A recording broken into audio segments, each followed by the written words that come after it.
ஸ்தோத்திரம் இயேசுநாதா. புனிதனில் கூடிக்கொள்ளும் தூய பிதா. ஸ்தோத்திரம் ஸ்தோத்திரம் இயேசுநாதா.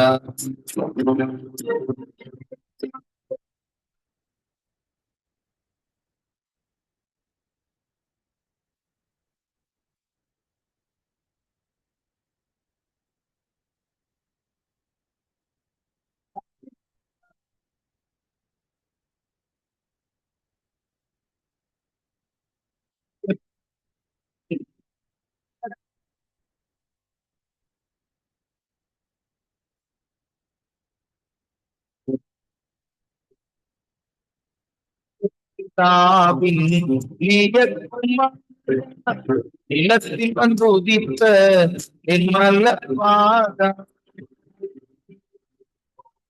சத்தியம் வழி ஜீவன் சகலமுமான. சத்தியம் வழி ஜீவன் சகலமுமான. சாட்சி நோகும் மகிழும் ஸ்தோத்திரம் தேவா. சாட்சி நோகும் மகிழும் ஸ்தோத்திரம் தேவா. ஸ்தோத்திரம் ஸ்தோத்திரம் இயேசுநாதா. புனிதனில் கூடிக்கொள்ளும் தூய பிதா. ஸ்தோத்திரம் ஸ்தோத்திரம் இயேசுநாதா. புனிதனில் கூடிக்கொள்ளும் தூய பிதா. ஸ்தோத்திரம் ஸ்தோத்திரம் இயேசுநாதா. சங்கம வானொலி நேயர்கள் அனைவருக்கும் என்னுடைய அன்பின் வாழ்த்துக்கள். தவந்தாம் எங்கள் யாவரோடும் கூட இருப்பாராக. சங்கம வானொலியை நடத்தி கொண்டிருக்கும் லேசி அண்ணா குடும்பத்தையும் அவர் சந்ததியும் தேவன் நிறைவாய் ஆசீர்வதிப்பாராக. இன்றைய நாளிலே நான் எடுத்துக்கொண்ட தலைப்பு காலை தோறும் உறவாடும் கர்த்தர் என்று சொல்லி நாங்கள் பார்ப்போம். காலை தோறும் அவர் எங்களுக்கு கிருபியை புதுப்பிக்கிறார் என்று சொல்லி நாங்கள் பார்க்கிறோம். ஏனென்றால் ஒவ்வொரு நாளும் விடியும் போது விடிந்து விட்டது என்று சொல்லி நாங்கள் பார்க்கிறோம். அந்த விடிகிற காரியத்திலே எங்கள் தேவன் அங்கு உறவாட வேண்டும். அதிகாலையிலே அவரை தேடுகிறவர் கண்டடைவார்கள் என்று சொல்லி வேதம் சொல்லுகிறது. ஆகவே புலம்பல் 3:22-23 அவர் தன்னுடைய கிருபையை எங்கள் மேல் புதுப்பிக்கிறார் என்று சொல்லி நாங்கள் பார்க்கிறோம். அதனால் அதிகாலையிலே நாங்கள் தேடும்போது அவர் புதிதானவைகளை எங்களுக்கு நாளுக்கு நாள் தந்து கொண்டே இருப்பார் என்று சொல்லி நாங்கள் பார்க்கிறோம். நாங்கள் நீர்மூலமாகாது இருப்பது கர்த்தருடைய கிருபையை. அவருடைய இரக்கங்களுக்கு முடிவில்லை. அவைகள் காலை தோறும் புதியவைகள் என்று சொல்லியும் அது உண்மை பெரிதாய் இருக்கிறது என்று சொல்லியும் வேதம் சொல்லுகிறது. பாருங்கள், நாங்கள் எப்பொழுதும் எங்களை காத்து கொள்ளக்கூடிய ஒரே தேவன் எங்கள் ஆண்டவராகிய இயேசு கிறிஸ்து. எப்பொழுதுமே அவருடைய இரக்கம் எங்களுக்குள்ளே இருந்தார். எப்பொழுதுமே காலை தோறும் எங்களுக்கு புதிதான ஒரு கிருபையை தருவார் என்று சொல்லி நாங்க பார்க்கிறோம். அது உண்மையான சத்தியம் என்று சொல்லியும் நாங்க பார்க்கக்கூடியதாக இருக்கிறது. பாருங்கள், நாங்கள் நியாயத்தை கேட்க வேண்டும், தேவனை கூப்பிட வேண்டும் அதிகாலையிலே. அது மட்டுமல்ல, எங்கள் இருதயத்திலே அங்கு கடபம் இல்லாத உதடுகளோடு நாங்கள் அவரை நோக்கி கூப்பிட வேண்டும். ஏனென்றால் அப்பொழுதுதான் எங்கள் விண்ணப்பத்துக்கு செவி சாய்ப்பார். தன்னுடைய வசனத்தை குறித்தும் வார்த்தைகளை குறித்தும் எங்களுக்கு சலனம் இல்லாமல் எங்களுக்கு போதித்து கற்பித்து தருவார் என்று சொல்லி நாங்கள் பார்க்கிறோம். பாருங்கள், சங்கீதம் 90:14 நாங்கள் எங்கள் வாழ்நாள் எல்லாம் களி கூர்ந்து மகிழும்படி காலையிலே உமது கிருபையினால் எங்களை திருப்தியாக்கும் என்று சொல்லி வேதம் சொல்லுகிறது. பாருங்கள், முதலாவது புதிதாக்குற தேவன் இப்பொழுது அவர் எங்களை திருப்தியாக்குற தேவனாய் இருக்கிறார் என்று சொல்லி நாங்கள் பார்க்கிறோம். எங்கள் வாழ்நாள் எல்லாம் நாங்கள் களி கொண்டு வாழக்கூடியதாய் மகிழக்கூடியதாய் அந்த காலையிலே தேவனுடைய கிருபை எங்களை திருப்தி ஆக்கும் என்று சொல்லி நாங்கள் பார்க்கிறோம். ஏனென்றால் அவருக்கு நாங்கள் முதலிடம் கொடுக்கும் போது அவர் சொல்லி இருக்கிறார், தேவனுடைய ராஜ்யத்தையும் நீதியையும் தேடுங்கள், இவைகள் எல்லாம் உங்களுக்கு கூட கொடுக்கப்படும் என்று சொல்லி. ஆகவே எங்களுக்கு கூட வேண்டுமா? நாங்கள் அதிகாலை வேளையிலே கபடம் இல்லாத இருதயத்தோடு கபடம் இல்லாத உதடுகளோடு நாங்கள் தேவனண்டையிலே அதிகாலையிலே சேர்ந்து தேவனை நோக்கி விண்ணப்பம் பண்ணும்போது அந்த விண்ணப்பத்தை கேட்டு எங்களுக்கு பதில் கொடுக்கிற தேவனாய் இருக்கிறார். அது மட்டுமல்ல, எங்கள் காலடிகள் அங்கு வலுவாதபடிக்கு எங்கள் நடைகளை அவருடைய வழிகளில் எங்களை ஸ்திரப்படுத்தி கொண்டிருப்பார் என்று சொல்லி நாங்க பார்க்கிறோம். அது மட்டுமல்ல, கண்மணியை போல எங்களை காத்தருளுவார் என்று சொல்லி நாங்க பார்க்கிறோம். ஏனென்றால் இதெல்லாம் அந்த அதிகாலை ஜெபம் எங்களை பலப்படுத்துகிறது, குணப்படுத்துகிறது, புதிதாக்குறது, திருப்தியாக்குறது என்று சொல்லி நாங்கள் பார்க்கிறோம். பாருங்கள், நீதியிலே அவருடைய முகத்தை நாங்கள் தரிசிப்போம்.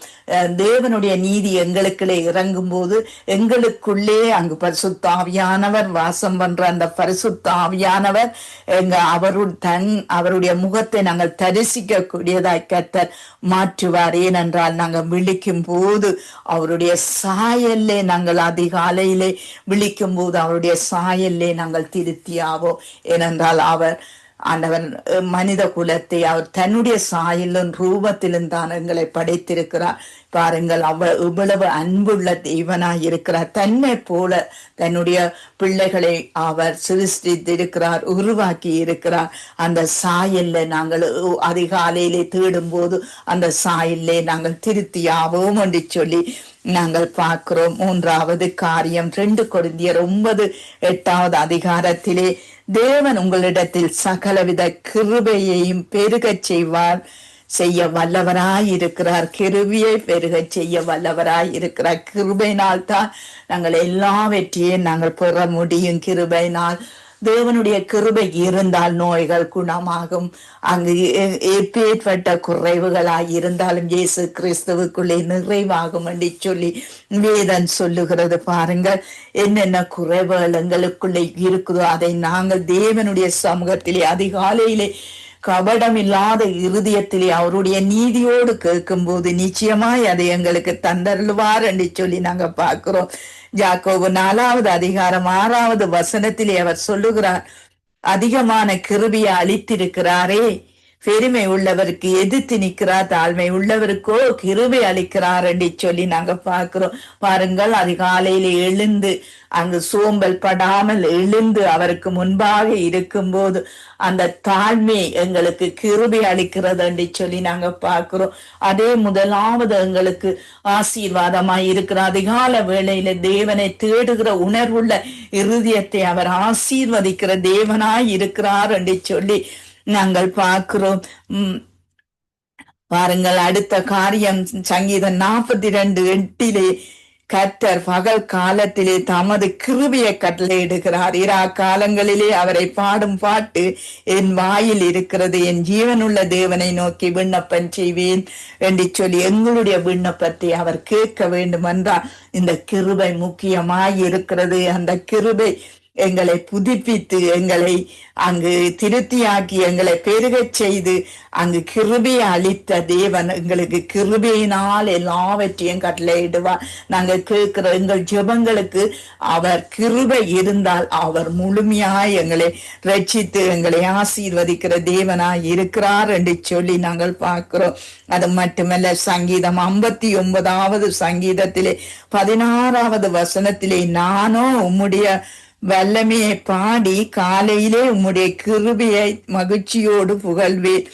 எனக்கு தஞ்சமும் உயர்ந்த அடைக்கலமானி நீர் என்று சொல்லி நாங்கள் பார்க்கிறோம். பாருங்கள், கிருபை மகிழ்ச்சியை கொடுக்கும், கிருபை துதிக்க வைக்கும், கிருபை புகழ வைக்கும் தேவனுடைய நாமத்தை உயர்த்தும் என்று சொல்லி நாங்க பார்க்கிறோம். அவர் உயர்ந்த அடைக்கலமாய் இருக்கும் போது அவருடைய பலத்த கரமங்களை தாங்கும், காப்பாற்றும், வலுவாதபடி எங்களை அவர் வழியிலே நடத்துவார் என்று சொல்லி நாங்கள் பார்க்கிறோம். சங்கீதம் 84:11 சொல்லப்படுகிறது, தேவனாகிய கர்த்தர் சூரியனும் கேடகமானவர், கர்த்தர் கிருபையும் மகிமையும் அருளுவார், உத்தமனாய் நடக்கிறவர்களுக்கு நன்மையை வழங்காதிரார் என்று சொல்லி நாங்க பார்க்கிறோம். பாருங்கள், சூரியனை போல அவர் கீடகமாய் எங்களுக்கு இருக்கிறார் என்று சொல்லி நாங்க பார்க்கிறோம். சூரியனை கண்டதும் வெளியில் இருக்கிற தாவரங்கள் விருட்சங்கள் எப்படியாய் வளர்ச்சியை கொடுக்கிறதோ அது அங்கு அந்த மரங்களுக்கு எப்படியாய் ஒரு கீடகமாய் நிற்கிறதோ அந்த விருட்சங்களின் நிழலே நாங்கள் நிற்கிறோம் என்று சொன்னால் அந்த நிழல் எங்களை ஆசீர்வதிக்கிறதாய் இருக்கிறது அல்லவா, எங்களை காக்கிறதாய் ஆறுதல் படுத்துறதாய் இருக்குது அல்லவா. அப்படியே கர்த்தருடைய கிருபையும் மகிமையும் அருளுவார். அவருடைய கிருபை இருந்தால் தான் தேவனுடைய மகிமையை நாங்கள் கண்டறிய முடியும் என்று சொல்லி நாங்கள் பார்க்கிறோம். ஏனென்றால் உத்தமனாய் நடக்கிறவர்களுக்கு நன்மை கொடுக்கிற தேவனாய் இந்த தேவன் நன்மை கொடுக்கிற தேவனாய் இருக்கிறார். ஏனென்றால் மன்னிக்க தயவு பெருத்தவன். உங்களுடைய என்ன குறைபாடு இருந்தாலும் என்ன பாவ பழக்கம் இருந்தாலும் அதிலே இருந்து உங்களை விடுதலையாக்கவும் விடுவிக்கவும் அங்கு போதுமான தேவன். ஏனென்றால் அவருடைய கிருபை எங்களுக்கு வர வேண்டும். அந்த கிருபை எங்களை ஆசீர்வதிக்க வேண்டும். கிருபை என்றால் இன்னொரு விதத்திலே நாங்கள் சொல்லுவோமாய் இருந்தால் இரக்கம் என்று சொல்லி, ஆனால் இந்த இரக்கத்துக்கு முடிவில்லை என்று சொல்லி வேதம் சொல்லுகிறது. அப்படிப்பட்ட இரக்கத்தை வைத்திருக்கிற தேவன் எங்கள் ஆண்டவராகிய இயேசு கிறிஸ்து என்பதை நாங்கள் காணக்கூடியதாக இருக்கிறது. பாருங்கள், காலையிலே உமது கிருபை இரவிலே உமது சத்தியத்தையும் அறிவிப்பதும் நலமாய் இருக்கும் என்று சொல்லி நாங்கள் பார்க்கிறோம். காலையிலே கிருபையை பெற்றாத்தான் நாங்கள் சத்தியத்தை அறிவிக்க பலனுள்ளதாய் இருக்கும், அது மகிமை உள்ளதாய் இருக்கும் என்று சொல்லி நாங்கள் பார்க்கிறோம். பாருங்கள், சங்கீதம் 143 8வது அதிகாரத்திலே நாங்கள் பார்ப்போமா இருந்தால், அதிகாலையிலே உமது கிருபையை கேட்க பண்ணும், உம்மை நம்பி இருக்கிறேன், நான் நடக்க வேண்டிய வழியை எனக்கு காண்பியும், உம்மிடத்திலே ஆத்துமாவை உயர்த்துகிறேன் என்று சொல்லி நாங்கள் பார்க்கிறோம். பாருங்கள், இம்மட்டுமாய் நாங்கள் பார்த்த காரியம் என்னென்றால், கிருபையினால் அதிகாலையிலே நாங்கள் தேடும் போது தேவனுடைய கிருபை எங்களை புதுப்பிக்கும் என்று சொல்லி நாங்கள் பார்க்கிறோம். அதிகாலையிலே நாங்கள் தேவனை தேடும் போது கிருபையினால் நாங்கள் திருத்தி ஆவோம் என்று சொல்லி வேதம் சொல்லுகிறது. அங்கு 3வது காரியம், கிருபையினால் அவர் எங்களை பெருகச் செய்வார் என்று சொல்லி நாங்கள் பார்க்கிறோம். அங்கு கிருபை அங்கு அளிக்கிற தேவன் அவர்தான் என்று சொல்லி நாங்கள் பார்க்கிறோம். ஏனென்றால் தாழ்மை உள்ளவருக்கு அதிகாலை எழுந்து தேவனை தேடுகிற உணர்வு எங்களுக்குள்ளே வருமானால் நிச்சயமாகவே அந்த இடத்திலே கிருபை உண்டாகும் என்று சொல்லி நாங்கள் பார்க்கிறோம். அவர் பகல் காலத்திலே தன்னுடைய கிருபையை கட்டளையிடுகிற தேவனாய் எங்கள் மத்தியிலே இருக்கிறார் என்று சொல்லி நாங்கள் பார்க்கிறோம். இந்த கிருபையை நாங்கள் போற்றும் போது புகழும் போது அங்கு அவர் எங்களுக்கு உயர்ந்த அடைக்கலமாய் இருக்கிறார் என்று சொல்லி நாங்கள் பார்க்கிறோம். பாருங்கள், அப்படித்தான் கிருபையினால் நாங்கள் மகிமையை நாங்கள் பெற்றுக்கொள்ளலாம். தேவனுடைய மகிமையை நாங்கள் மகிமைக்குள்ளே நாங்கள் அங்கு அங்கு இருக்கலாம் என்று சொல்லி நாங்க பார்க்கிறோம். இந்த கிருபை எங்களுக்கு வேண்டும். ஏனென்றால் சூரியனின் கேடகம் அவரிடத்திலே இருக்கிறது என்று சொல்லி, காலையிலே உமது கிருபையையும் இரவிலே உமது சத்தியத்தையும் அறிவிப்பது நலமாயிருக்கும். ஏனென்றால் அதிகால வேளையிலே அவருடைய கிருபையை நாங்கள் பெற்றுக்கொள்வோமாயிருந்தால், நாங்கள் செய்கிற எந்த காரியத்துக்கு முன்பாகவும் அதிகாலையிலே அவருடைய கிருபையை பெற்றுக்கொள்ள வேண்டும். நாங்கள் ஒரு ஜெபம் நடத்துறவர்களாயிருந்தால் அதிகாலையிலே தேவனிடத்திலே அந்த கிருபையை பெற்றுக்கொள்ள வேண்டும். அதே போல நாங்கள் பிரசங்கிக்கிறவர்களாய் இருந்தால் அதிகாலையிலே அவருடைய மன்னாவை நாங்கள் பெற்றுக்கொள்ள வேண்டும். அப்படியே அதிகால வேளை செபங்கள் இவ்வளவாய் எங்களை மேன்மைப்படுத்தும், இவ்வளவாய் உயர்த்தும் என்று சொல்லி நாங்க பார்க்கிறோம். அதிகாலையிலே அவருடைய கிருபையை கேட்க பண்ற தேவனாய் எங்கள் மத்தியிலே இருக்கிறார் என்று சொல்லி எங்கள் ஆத்துமாவை உயர்த்துகிற தேவன் அவர் ஒருவர் தான். நாங்கள் செய்ய வேண்டியது அவர் மேல் நம்பிக்கையாயிருந்து அவரை நோக்கி பார்க்கும் போது, அதிகாலையிலே அவரை புகழும் போது நிச்சயமாகவே எங்களை புதுப்பித்து அங்கு கிருபை அளிக்கிற தேவனாய் இருக்கிறார் என்று சொல்லி நாங்க பார்க்கிறோம். இம்மட்டும் கிருபையை அளித்த தேவன் என்று சொல்லி நாங்க பார்த்தோம். 2வது காரியம், காலைதோறும் வசனத்தை கற்பிக்கிற தேவனாய் இருக்கிறார் என்று சொல்லி நாங்கள் பார்க்கிறோம். ஏசாயா 50வது அதிகாரம் 4வது 5வது வசனத்திலே, இழைப்படைந்தவனுக்கு சமயத்துக்கு ஏற்ற வார்த்தை சொல்ல நான் அறியும்படிக்கு கர்த்தராகிய ஆண்டவர் எனக்கு கல்லிமானின் நாவை தந்தருளினார். காலைதோறும் என்னை எழுப்புகிறார், நான் கேட்கும்படி என் செவியை கவனிக்க செய்கிறார் என்று சொல்லி நாங்க பார்க்கிறோம். காலையிலே எங்கள் தேவனிடத்திலே நாங்கள் கற்றுக்கொள்ள வேண்டும். அவருடைய வார்த்தையை நாங்கள் வாசிக்கும் போது அதிலே எங்களுக்கு கற்று தருகிற தேவனாய் இருக்கிறார். அந்த கற்று தந்ததைத்தான் நாங்கள் மற்றவர்களுக்கு பிட்டு கொடுக்க வேண்டியவர்களாக இருக்கிறோம். ஏனென்றால் தேவனிடத்திலே முதலாவது நாங்கள் கற்றுக் கொள்ளும் போது அதை நாங்கள் மற்றவர்களுக்கு பிட்டு கொடுக்க அது ஆசீர்வாதமாய் இருக்கும் என்று சொல்லி வேதம் எங்களுக்கு கற்று தருகிறது. ஏனென்றால் அதற்காக அவர் காலை தோறும் எங்களை எழுப்புகிறார். நாங்கள் பாருங்கள், அதிகாலையிலே தேவனுக்கு கொடுத்து பாருங்கள், அவர் அந்த நேரம் வந்து எங்களை தட்டி எழுப்புவதை போல எங்களுடைய உணர்வுகள், எங்களுடைய இருதயங்கள், எங்களுடைய சிந்தைகள் அப்படியாய் ஒரு மகிழ்ச்சியை தரும் என்பதை வேதம் எங்களுக்கு கற்றுத்தருகிறது. நாங்களும் எங்களுடைய அனுபவ ரீதியாக அதை கண்டு கொண்டு இருக்கிறோம். அந்த சந்தோஷம் அங்கு மனுஷனால் கொடுக்க முடியாத சந்தோஷம், அது மனுஷனால் கொடுக்க முடியாத சமாதானம் என்று சொல்லி நாங்க பார்க்கிறோம். முதலாவது தேவனுடைய ராஜ்யத்தை தேடி பாருங்கள், அவர் உங்களுக்கு ஆசீர்வாதத்தை தருவார், இவைகள் எல்லாம் கூட தருவார் என்று சொல்லி வேதம் சொல்லுகிறது. ஆசீர்வாதம் எப்படி எங்களுக்கு வருமென்றா அவருடைய கிருபையினாலேதான் முதலாவது வரும். அவர் எங்கள் மேல் வைத்த அன்பை அவர் இன்று மட்டும் நிலைப்படுத்தி இருக்கிறார். அந்த கிருபை எங்களை நடத்தி கொண்டு இருக்கிறது என்று சொல்லி நாங்க பார்க்கிறோம். பாருங்கள், சங்கீதம் 5:3 காலையிலே உமக்கு நீரே வந்து ஆயத்தமாகி காத்திருப்பேன் என்று சொல்லி சொல்லப்படுகிறதை நாங்கள் காணக்கூடியதா இருக்கிறது.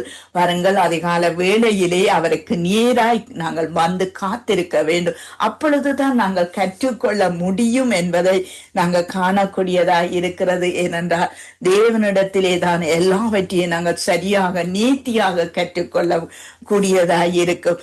அவருடைய அனந்த ஞானம் எங்களை ஆசீர்வதிக்கிறதா இருக்கும் என்று சொல்லி நாங்கள் பார்க்கிறோம்.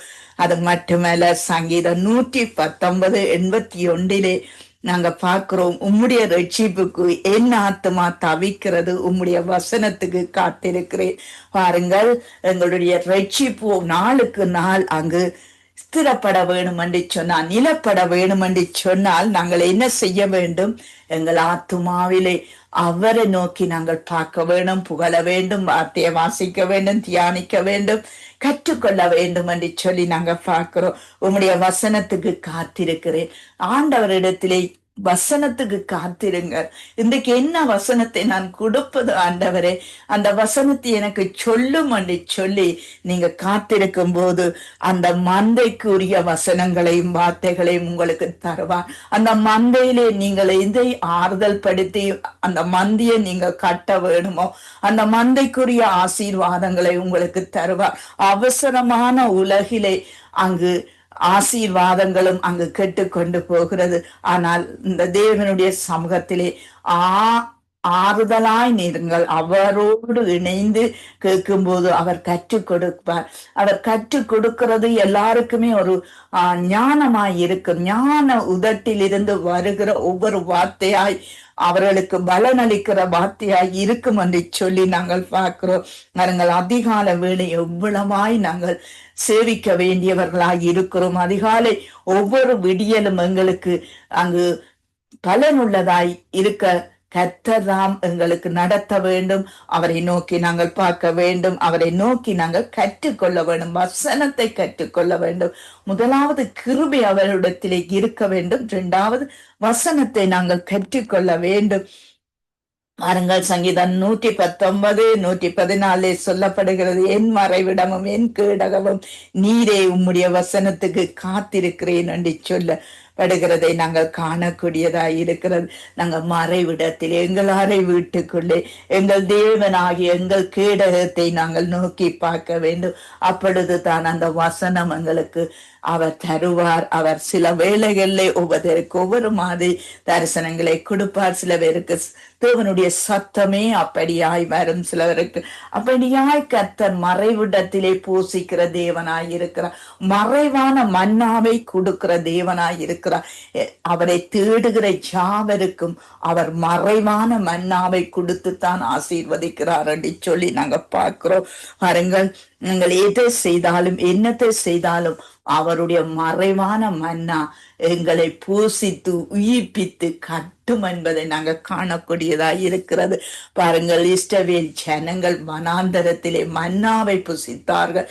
தேவனுடைய தேவ தூதர்களுடைய அந்த போஜனத்தை பூசித்தார்கள் என்று சொல்லி நாங்க பார்க்கிறோம். பாருங்க, அப்படித்தான் எங்களுக்குள்ளே ஒவ்வொரு நாளும் புது புது கிருபையை பெற வேணும், புது புதுசாய் நாங்கள் வார்த்தைகளை கொண்டு வர வேண்டும் என்றால் அவருடைய மன்னாவுக்காய் நாங்கள் காத்திருக்க வேண்டும். இன்றைக்கு நீர் எனக்கு என்ன மன்னாவை தர இருக்கிறீர் என்று நாங்கள் கேட்க வேண்டும். அந்த மன்னாவின் மறைவிடத்திலே இருந்து கேட்கும் போது அவர் கேடகமாய் நின்று உங்களுக்கு அந்த வசனத்துக்கு அங்கு விளக்கங்களையும் வெற்றிகளையும் தந்து நடத்துவார் என்று சொல்லி நாங்க பார்க்கிறோம். நாங்க 2வது காரியம் பார்த்தோம், காலை தோறும் வசனத்தை கற்பிக்கிற தேவன். நாங்கள் கற்றுக்கொள்ள வேண்டும், கற்றுக்கொண்டா தான் மற்றவர்களுக்கு கற்றுக் கொடுக்க முடியும் என்பதை நாங்க காணக்கூடியதாய் இருக்கிறது. ஏனென்றால் நாங்கள் இன்று அற்பமாய் எண்ணி விடுவோமாய் இருந்தால் நாளைக்கு நாங்கள் கஷ்டப்படுவோம், நாங்கள் வேதனைப்படுவோம். நாங்கள் அந்த பூமியிலே இருந்த போது எவ்வளவோ நேரம் எங்களுக்கு கிடைத்ததை அந்த நேரத்திலே நாங்கள் பயன்படுத்தவில்லையே, எவ்வளவோ எங்களுக்கு மந்தையை தந்தாரே, அந்த மந்தைக்காக நான் பரிந்து பேசவில்லையே என்று நீங்கள் அந்த நேரம் கவலைப்படாதபடி இப்பொழுது இந்த கிருபையை தேவன் எங்களுக்கு கற்றுக் கொடுக்கிற தன்மையை நீங்க கண்டு கொள்ளுங்கள். ஏனென்றால் அவருக்கு ஒன்றே ஒன்று தேவை, பரிசுத்தம். பரிசுத்தம் இல்லாம தேவனை தரிசிக்க முடியாது. நீங்கள் அவரை தரிசிக்க வேணும் என்றால் நீங்கள் பரிசுத்தமாக வேணும் என்று சொல்லி வேதம் கற்று தருகிறது. அவர் பரிசுத்தமாய் இருக்கிறது போல நாங்களும் அவருக்கு முன்பாக பரிசுத்தம் உள்ளவர்களாய் இருக்க வேணும் என்று சொல்லி நாங்கள் பார்க்கிறோம். நாங்கள் 3வது காரியத்தை நாங்கள் பார்ப்போமாய் இருந்தால் காலை தோறும் நியாயத்தை அறிவிக்கிறவராய் இருக்கிறார். பாருங்கள், கற்பிக்கிறார். அங்கு 3வது காரியம் நியாயத்தை அறிவிக்கிறார். 1வது காரியம் கிருபையை புதுப்பிக்கிறார். 2வது காரியம் எங்களுக்கு வசனத்தை கற்பிக்கிறார். 3வது காரியம் நியாயத்தை அறிவிக்கிறார் என்று சொல்லி நாங்கள் பார்க்கிறோம். செப்பனியா 3வது அதிகாரம் 5வது வசனத்திலே கர்த்தர் நீதி உள்ளவர், அவர் நீதி உள்ள நியாயாதிபதி, அவர் அநியாயம் செய்வது இல்லை, அவர் குறைவில் காலை தோறும் நமது நியாயத்தை விளங்க பண்ணுவார் என்று சொல்லி நாங்கள் பார்க்கிறோம். ஏனென்றால் குறைவில்லாத நியாயத்தை அவர் எங்களுக்கு விளங்க பண்ற தேவனாய் இருக்கிறார். அவர் நீதி உள்ள தேவனாய் இருக்கிறார். அவரிடத்திலே அநீதி செய்வார் இல்லை என்று சொல்லி நாங்க பார்க்கிறோம். பாருங்கள், காலை தோறும் அவருடைய நியாயம் எங்களுக்கு வேண்டும். இன்றைக்கு நான் என்ன செய்ய போகிறேன், இன்றைக்கு நான் உம்முடைய நியாயத்தை எப்படியாய் நான் நிலைப்படுத்துவது என்பதை நாங்கள் காணக்கூடியதாய் இருக்கிறது. ஏனென்றால் அவருடைய நீதி எங்களுக்குள்ளே இருக்கிறது அல்லவா. அதனாலே அந்த நீதி நாங்கள் மக்களுக்கு மத்தியிலே நாங்கள் நியாயப்படுத்த வேண்டும், அந்த நியாயத்தை எடுத்து காண்பிக்க வேண்டும். நாங்கள் தேவனுடைய பிள்ளைகள் என்பதை அவர்கள் மற்றவர்கள் கண்டு நியாயப்பட வேண்டும் என்று சொல்லி நாங்கள் பார்க்கிறோம். நாங்கள் சங்கீதம் 37வது சங்கீதம் 28வது வசனத்திலே கர்த்தர் நியாயத்தை விரும்புகிறவர், அவர் தமது பரிசுத்தவான்களை கைவிடுவது இல்லை, அவர்கள் என்றென்றைக்கும் காக்கப்படுவார்கள் என்று சொல்லி நாங்க பார்க்கிறோம். பாருங்கள், இந்த தேவனுடைய நீதி எங்களுக்குள்ளே இருக்கும்போது நியாயம் வெளிப்படும். நியாயம் வெளிப்படும் போது அந்த பரிசுத்தவான்களாய் மாறுவீர்கள். அந்த பரிசுத்தவான்களை தேவன் தான் கைவிடுறது இல்லை என்று வாக்கு கொடுத்திருக்கிறார். ஆகவே என்றென்றும் காக்கப்படுறதுக்கு இந்த தேவன் ஆண்டவராகிய இயேசு கிறிஸ்து உங்களுக்கு முன்பாக இருக்க வேண்டும். அவருடைய வார்த்தை உங்களுக்கு முன்பாக இருக்க வேண்டும் என்று சொல்லி நாங்க பார்க்கிறோம். அவர் உங்களுக்காகவும் எனக்காகவும் சிலுவையிலே அடிக்கப்பட்டார், சகல உபத்திரங்களையும் எங்களுக்காக தாங்கிக் கொண்டார் என்று சொல்லி நாங்க பார்க்கிறோம். ஆகவே நாங்கள் இந்த தேவனை நீங்கள் அறியாவிட்டா இந்த தேவனை அறிந்து கொள்ளுங்கள். அவருடைய அன்பு எவ்வளவு இருக்கிறது, அவருடைய ஆழம் என்ன, அகலம் என்ன, உயரம் என்ன, அவருடைய காரியம் என்ன என்று சொல்லி நீங்க ஒரு கணம் சிந்தித்து பார்க்கும்போது அதை நீங்க கண்டு கொள்ளக்கூடியதாய் இருக்கும். அது மட்டுமல்ல, ஏசாயா 42வது அதிகாரம் 1வது வசனம், இதோ நான் ஆதரிக்கிற என் தாசன், நான் தெரிந்து கொண்டவரும் என் ஆத்துமாக்கு பிரியமானவரும் இவரே, என் ஆவியை அவர் மேல் அமர பண்ணுவேன், அவர் புறஜாதிகளுக்கு நியாயத்தை வெளிப்படுத்துவார் என்று சொல்லி நாங்க பார்க்கிறோம். பாருங்கள், எங்கள் தேவனால் ஆதரிக்கப்பட வேண்டும். ஏனென்றால் அந்த ஆதரிப்பு எங்கே இருந்து வரும் என்றால் தேவனுடைய நியாயத்திலே இருந்து வரும். தேவனுடைய நியாயம்தான் இந்த பூமி எல்லா மக்களுக்கும் ஒரு சட்டமாய் இருக்கிறது. அந்த சட்டத்தை நாங்கள் மீறும்போது தேவனை மீறுகிறோம் என்பதை நாங்கள் காணக்கூடியதாய் இருக்கிறது. பாருங்கள், உதாரணமாக கொலை செய்யாது இருப்பாய் என்று சொல்லி எழுதி இருக்கிறது. ஆனால் கொலை செய்தோமானால் தேவனுடைய சட்டத்தை நாங்கள் மீறுகிறோம். மீறுவதனால் நாங்கள் பாவத்தை பாவம் மனுஷனுக்குள்ளே போகிறது. அந்த பாவம் அந்த பிள்ளைகளின் பிள்ளைகள் என்று தொடர்கிறது. ஆகவே உங்களுடைய பிள்ளைகள், என்னுடைய பிள்ளைகள் நல்லா இருக்க வேண்டும் என்று நாங்கள் எத்தனையோ பாடுபடுகிறோம். ஆனால் இந்த பாவத்தில் இருந்து விடுதலை அடைய வேண்டும், இந்த ஆண்டவர் எங்களுக்கு வேணும் என்று எத்தனை பேர் நாங்கள் சிந்தித்து செயலாற்றுகிறோம். இந்த சிந்தனையின் செயலாற்றலையும் தான் எங்கள் தேவன் விரும்புகிறார். அங்கு பக்தி உள்ளவன் உண்டோ என்று சொல்லி மனுபுத்திரருக்கு அவர் தேடிக்கொண்டிருக்கிறார் என்று சொல்லி நாங்கள் பார்க்கிறோம். பாருங்கள், நீங்களும் நானும் இந்த தேவனுடைய நியாயத்தை எவ்வளவாய் கை கொள்ள வேண்டும். அவர் நியாயத்தை வெளிப்படுத்தி காட்டுவார். ஆகவே இந்த நியாயம் எங்களுக்கு எப்பொழுதும் உண்டாக அதிகாலையிலே நாங்கள் தேவனை தேடுகிற உணர்வு எங்களுக்குள்ளே வர வேண்டும் என்று சொல்லி நாங்கள் பார்க்கிறோம். பாருங்கள், கடைசியாக மத்தேயு 12வது அதிகாரம் 18வது வசனத்திலே நாங்கள் பார்க்கிறோம். இதோ நான் தெரிந்து கொண்ட என்னுடைய தாசன், என் ஆத்துமாக்கு பிரியமாய் இருக்கிற என்னுடைய நேசன், என் ஆவியை அவன் மேல் அமர பண்ணுவேன், அவர் புறஜாதிகளுக்கு நியாயத்தை அறிவிப்பார் என்று சொல்லி மத்தேயு 12:18 சொல்லப்பட்ட அந்த நியாயம் ஆகிய எங்கள் இயேசு கிறிஸ்துவாய் இன்றைக்கு இருக்கிறார். அவர் இப்பொழுது கிருபை நிறைந்தவராயிருக்கிறார். இப்பொழுது எங்களுக்கு கற்றுக் கொடுக்கிறவராயிருக்கிறார். அதோடு சொல்லி இருக்கிறார், நீங்கள் மற்றவர்களுக்கு கற்றுக் கொடுங்கள் என்று சொல்லி இருக்கிறார். ஆனா மூன்றாவது காரியம், அவர் நியாயம் படுத்துகிற தேவனாயும் இருக்கிறார். இனி வருங்காலத்திலே அவர் நியாயம் தீர்க்க போற ராஜாவாயும் இருக்கிறார். அதனால் தான் ஆசாரியர்களும் ராஜாக்களுமாய் நாங்கள் இருக்கிறோம் என்று பாட்டு பாடுகிறோம். ஆனால் உள்ளத்தின் ஆழத்தில் இருந்து நாங்கள் ஆசாரியர்களா, நாங்கள் ராஜாக்களாய் உண்மையாய் கர்த்தருக்குள்ளே அப்படி இருக்கிறோமா? மற்றவர்களுக்காக பரிந்து பேசி ஆசாரியன் காரியத்தை நிறைவேற்றுறோமா? ஒரு ராஜாவாய் இருந்து நாங்கள் எல்லாருக்கும் நியாயம் செய்கிறோமா? அந்த காரியங்களை நாங்கள் மனம் திரும்ப வேண்டியவர்களாய் இருக்கிறோம். ஒரு ஒடுக்கப்பட்டவனை நாங்கள் இன்னும் ஒடுக்க கூடாது, ஒரு காரியங்கள் நியாயப்படுத்த கூடாது என்று சொல்லி வேதம் எங்களுக்கு கற்று தருகிறது. ஆகவே நாங்கள் காலை தோறும் எங்கள் கிருபையை புதுப்பிக்க வேண்டும். புதுப்பிக்கும் போதுதான் ஒவ்வொரு நாளும் ஒவ்வொரு கிருபையை அவர் எங்களுக்கு புதுப்பித்து கொண்டே இருப்பார். அது மட்டுமல்ல, இரண்டாவது நாங்கள் வசனத்தை கற்றுக்கொள்ள வேண்டும். மூன்றாவது நாங்கள் நியாயத்தை அறிவிக்க வேண்டும், அறிய வேண்டும். முதலாவது அறிவிக்க வேண்டும் என்று சொல்லி நாங்க பார்க்கிறோம். ஆகவே கடைசியாக நாங்கள் பார்ப்போமா இருந்தால், முதலாவது நாங்கள் கிருபையை குறித்து நாங்கள் பார்த்தோம்.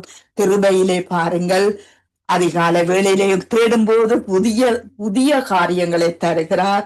அவர் கிருபையினால் நாங்கள் திருப்தி ஆகிறோம். அந்த கிருபை எங்களை பெருகச் செய்கிறது, அந்த கிருபை எங்களை உயர்த்துகிறது என்று சொல்லி அந்த கிருபையை தேவன்தான் எங்களுக்கு கட்டளையிடுகிறார். அவரை நாங்கள் புகழ வேண்டும், புகழ்ச்சியாக்க வேண்டும், அவருடைய நாமத்தை உயர்த்த வேண்டும் என்று சொல்லி அப்பொழுது அவர் எங்களுக்கு சூரியனை போல கேடகமாய் இருந்து அவர் கிருபையும் மகிமையும் எங்களுக்கு அருளுவார் என்று சொல்லி நாங்க பார்க்கிறோம். பாருங்கள், காலையிலே கிருபையை கொடுத்து அவர் தன்னுடைய சத்தியத்தை அறிவிக்க அது போதும் என்று சொல்லி சொல்லுகிறார். அது மட்டுமல்ல, இந்த கிருபையை கேட்க பண்ற தேவனுக்கு நாங்கள் எங்கள் ஆத்துமாவை உயர்த்த வேண்டியவர்களாய் இருக்கிறோம். அவருடைய துதியினால் நாங்கள் அவரை உயர்த்தும் போது நிச்சயமாகவே எங்கள் ஆத்துமாவை அவர் காண்கிற தேவனாய் இருக்கிறார் என்று சொல்லி இரண்டாவது காரியம், முதலாவது கிருபையை பார்த்தோம், இரண்டாவது வசனத்தை கற்பிக்கிறார் என்று சொல்லி பார்க்கிறோம். அவரிடத்திலே இருந்து எடுத்துக்கொண்டு வந்து மற்றவர்களுக்கு நாங்கள் கொடுக்க வேண்டும்.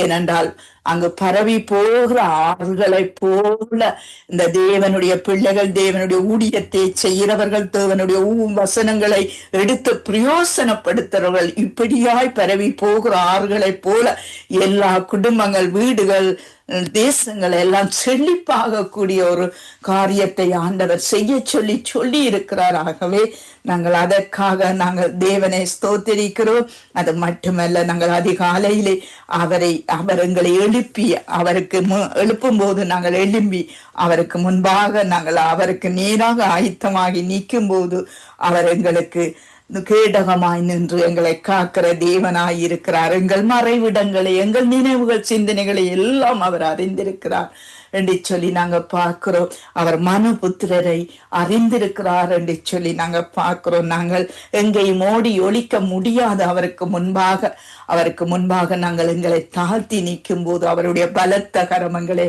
காக்கும் என்று சொல்லி நாங்க பார்க்கிறோம். வாருங்கள், கடைசியாக நியாயத்தை அறிவிக்கிற தேவனாய் இருக்கிறார். அவருடைய நியாயம் எங்களுக்குள்ளே வர வேண்டும். ஆகவே அதனாலே நாங்கள் என்ன செய்ய வேண்டும் என்றால், நீதியிலே அவருடைய முகத்தை நாங்கள் தரிசிக்க வேண்டும். தேவனுடைய முகத்தை நாங்கள் தரிசிக்க வேண்டும் என்றால் நீதி எங்களுக்குள்ளே அங்கு நியாயப்படுத்துற கர்த்தர் இருக்க வேண்டும். அது மட்டுமல்ல, நாங்கள் விழிக்கும் போது அவருடைய சாயலாய் நாங்கள் திருத்தியாக வேண்டும். ஒவ்வொரு நாளும் திருத்தியாக வேண்டும். எப்பேற்பட்ட நிலைமையில இருந்தாலும் அவருடைய கிருபையிலே நாங்கள் திருத்தியாகி, அவருடைய வார்த்தையிலே திருத்தியாகி, அவருடைய நியாயத்திலே நாங்கள் திருத்தியாக வேண்டும் என்று சொல்லி கர்த்தர் தாமே எல்லாரோடும் கூட இருந்து ஒடுக்கப்பட்ட காரியங்களிலே மற்றவர்களை நாங்கள் ஒடுக்காமல், அவர்களுக்கு துன்மாக்கம் செய்யாமல் எங்களுடைய பிராணனை அங்கு காத்து கொள்ள வேண்டும் என்று சொல்லி வேதம் எங்களுக்கு கற்று தருகிறது. ஆகவே நாங்கள் செபத்தோடு கூட நாங்கள் முடித்துக் கொள்ளுகிறேன். அன்பான பிதாவே, இயேசு கிறிஸ்துவின் நாமத்தில் அதிகாலை தேடுவதனால் ஆண்டவரே உம்முடைய கிருபையை பெருக பண்ணுகிறேன். உம்முடைய வார்த்தையை கற்றுக் கொடுக்கிறேன். ஆண்டவரே, அதிகாலை எங்களை உம்மை தேடுகிறதுனால் உம்முடைய நியாயத்தை எங்களுக்கு வெளிப்படுத்துகிறீர். கர்த்தாவே, ஆண்டவரே, இதை கேட்டுக்கொண்டிருந்த ஒவ்வொரு பிள்ளைகளையும் ஆசீர்வதியும். அவர்கள் வியாதியோடு, வேதனையோடு, கஷ்டத்தோடு, ஆறுதல் இல்லாம தனிமையோடு இருக்கிற ஒவ்வொரு பிள்ளைகளுக்கும் அவருடைய காதுகள் வழியாக இருதயங்கள் சிந்தைகளை கடந்து சென்று கர்த்தாவே, ஆண்டவராய் இயேசு கிறிஸ்துவின் அன்பை பெற்றுக்கொள்ள கர்த்தாவே, உம்மை இரட்சகராய் ஏற்றுக்கொள்ள கர்த்தாவே, அவர்களுக்கு உதவி செய்யும்படிக்கு நாங்கள் செபிக்கிறோம். அவர்களை உம்முடைய கரத்திலே ஒப்பு கொடுக்கிறோம். தாப்பனே, இங்க பொறுப்பேறும் ஆண்டவரே.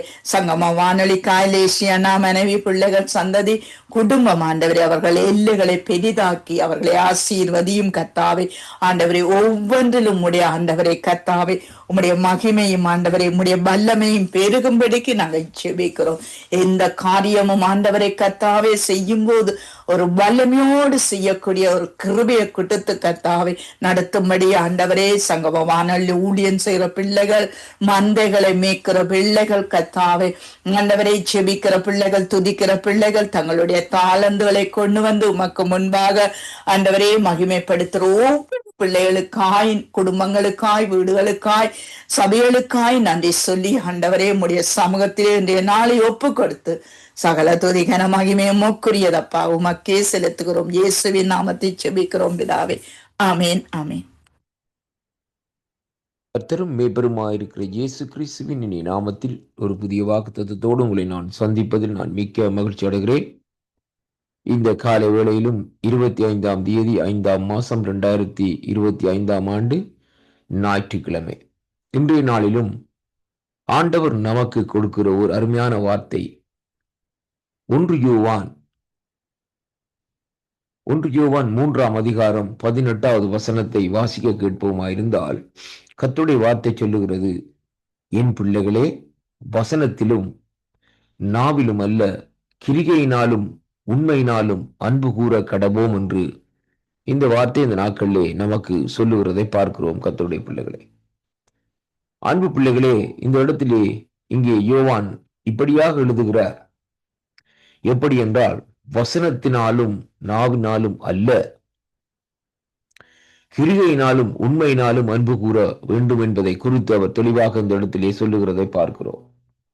இன்றைக்கு அநேகருடைய வாழ்க்கையிலே இன்றைக்கு நாங்கள் பார்க்கிற வேளையிலே வசனத்தை பேசுகிறார்கள், நாவினாலே இந்த நாட்களில் சில காரியங்களை சொல்லுகிறார்கள். அதை செய்வோம், இதை செய்வோம் என்று சொல்லி இந்த நாட்களிலே சொல்லுகிறார்கள். ஆண்டோடைய வார்த்தை இப்படியாக சொல்லுகிறது என்று சொல்லி இந்த நாட்களிலே சொல்லி முடிக்கிறார்கள். ஆனால் கிரிகையினாலே அந்த காரியத்தை இந்த நாட்களிலே செய்வதில்லை.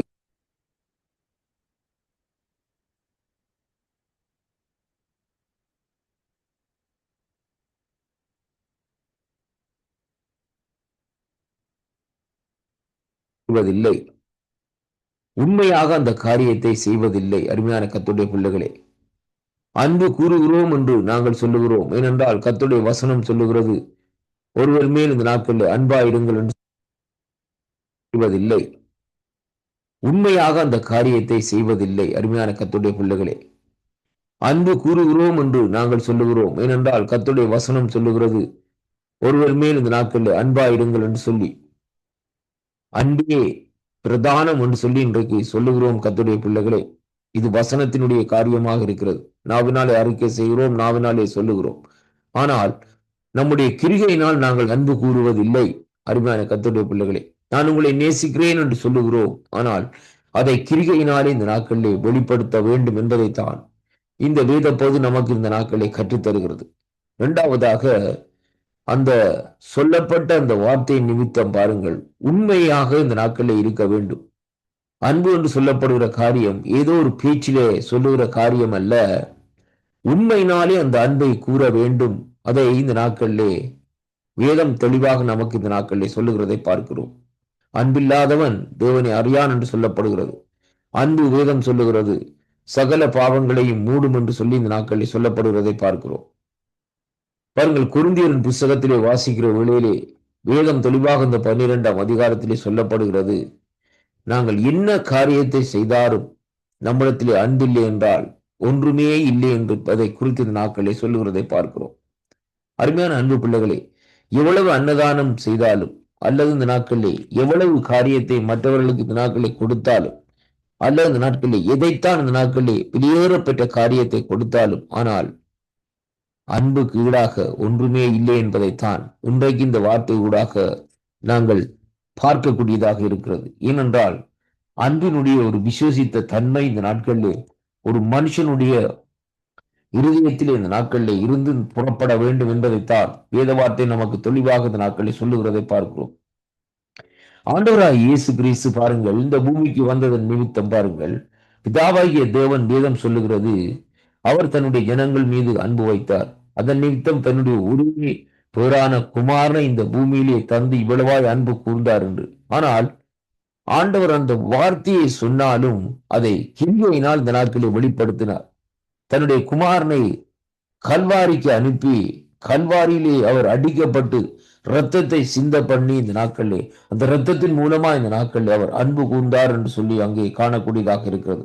அப்படியானால் நாங்களும் இந்த நாட்களிலே வசனத்தினாலும் நாவினாலும் அல்ல, கிரிகையினால் இந்த நாட்களிலே உண்மையினாலும் அன்பு கூற வேண்டும் என்பதை கர்த்தருடைய வார்த்தை இந்த நாட்களில் நமக்கு வெளிப்படுத்துகிறதை பார்க்கிறோம். அதனாலே அன்பு பிள்ளைகளே, பெற்றோர்கள் பிள்ளைகளிடத்திலும் கணவன் மனைவி இடத்திலும் உற்றார்கள் உறவினரிடத்திலும் இந்த நாட்களிலே நாங்கள் உண்மையிலேயே இந்த நாட்களிலே அன்பு கூறுவோம். அப்படி கூறுகிற வேளையிலே தான் தேவன் அதிலே பிரியப்படுகிறார் என்பதைத்தான் இன்றைக்கு நாங்கள் காணக்கூடியதாக இருக்கிறது. அன்பு பிள்ளைகளே, எல்லா காரியங்களையும் விட்டுவிட்டு இந்த நாட்களிலே கசப்பான காரியங்கள் எல்லாவற்றையும் விட்டுவிட்டு அன்பு கூறுங்கள். தேவன் உங்களோடு கூட இருந்து உங்களை ஆசீர்வதிக்க வல்லவராய் இருக்கிறார் என்று இந்த வாக்குத்தத்தத்தின் ஊடாக இந்த காலை வேளையிலே உங்களை நான் வாழ்த்துகிறேன், ஆசீர்வதிக்கிறேன். கர்த்தருக்கே மகிமையும் கனமும் துதியும் புகழும் உண்டாவதாக. இந்த வாக்குத்தத்தங்களை கேட்கிற ஒவ்வொரு பிள்ளைகளுக்குள்ளே ஒரு மனம் திரும்புதல், அன்பு கூறுதல் பெருகும்படியாக ஆண்டவராகிய இயேசு கிறிஸ்துவின் நாமத்தில் இந்த நாட்களிலே வாழ்த்தி முற்றுமுழுதாய் அவருடைய கரத்துக்களை இந்த நாட்களை ஒப்பு கொடுத்து ஜெபிக்கிறேன். கர்த்தர் உங்கள் ஒவ்வொருவரையும் நிறைவாக ஆசீர்வதிப்பாராக. ஆமென்.